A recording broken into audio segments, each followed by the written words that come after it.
Hello. A Conservative Party official from Peterborough was arrested today and has been questioned about election fraud. The man was detained by police after around 150 voters in the Peterborough area complained about their postal votes being tampered with. Our election reporter Joel Mapp is in Peterborough now. Joel, what can you tell us?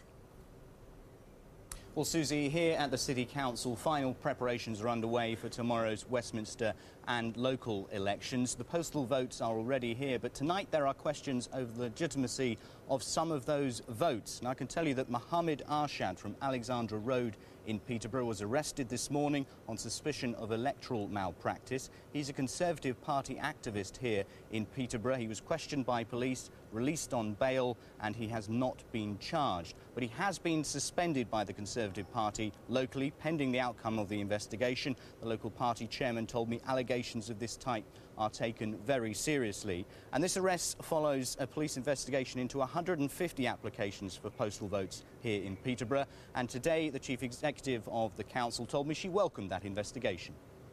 I think it is very reassuring because actually it was us who discovered the problems on the forms, and it's actually people trying to apply to register to vote, and we haven't registered them. We've referred those forms to the police and we discovered them ourselves because we have a very tight system here to identify problems, suspicions, and when we see them we refer them immediately to the police, and therefore they are acted upon immediately. So people should feel reassured by that there is that thoroughness in approach. Joel, there's been trouble before in Peterborough over election fraud, hasn't there? Yes, that's right. 2 years ago, two former city mayors were jailed for electoral fraud, one from Labour, one Conservative. But as a result of that, the council cleansed the electoral register. In effect, they threw it out and started all over again. So they're very confident now, very hot on this, and confident that tomorrow's elections will be legitimate here. Joel, thank you very much. 25 young men from the Muslim community in Luton have been jailed for a total of more than 15 years after the police were attacked in mob violence last summer. It was the final act in a summer of disturbance following a protest during a homecoming parade by the Royal Anglians. In a moment, I'll get the reaction from a community leader. But first, this report from Nikki Jenkins. The moment when young Muslims in Bury Park turned on the very people who were there to protect them. Both sides had feared right-wing extremists would defy the marching ban imposed after a summer of hostile demonstrations. When they failed to materialise, locals turned on the police instead.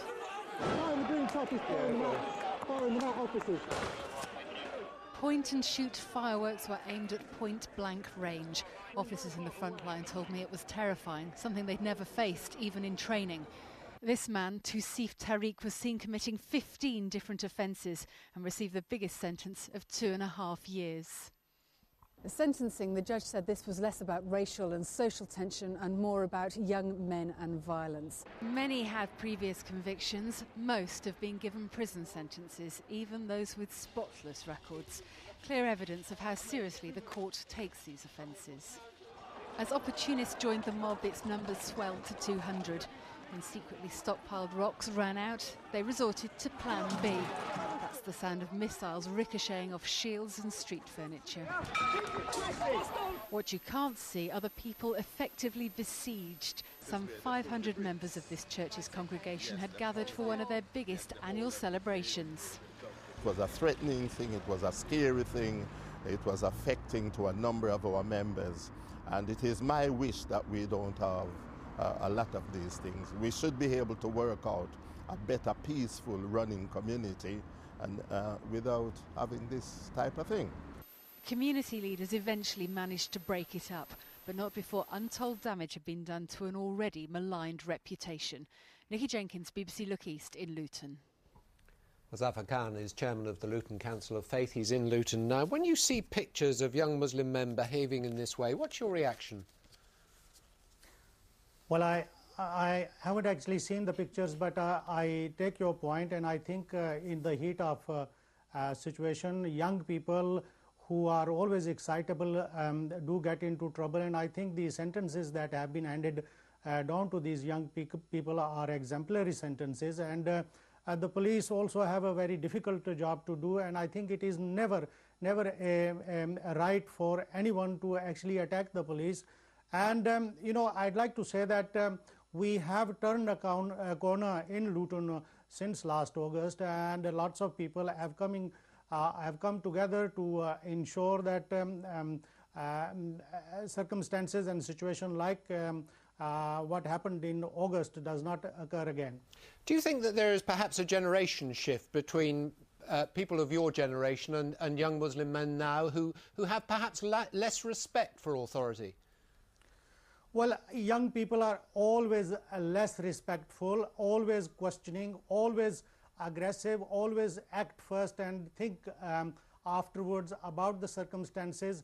But I think, you see, it is also important for us all as a community, as a society, to ensure that we provide leadership which is a leadership that meets the challenges and the needs and aspirations of young people, no matter what background, what community, what religion, what culture. And I think perhaps in Luton, because of the situation that we have faced over the past number of months and in fact years, different people, different organizations and different sections of our community in Luton are coming across and working together, and I think we are doing a reasonable job in ensuring that we build bridges and that there is a greater understanding and also sense of belonging in the town for all communities. Mr. Khan, we have to leave it there. Thank you very much for being with us this evening. Let's turn to election news now, and the campaign draws to a close tonight with the outcome still far from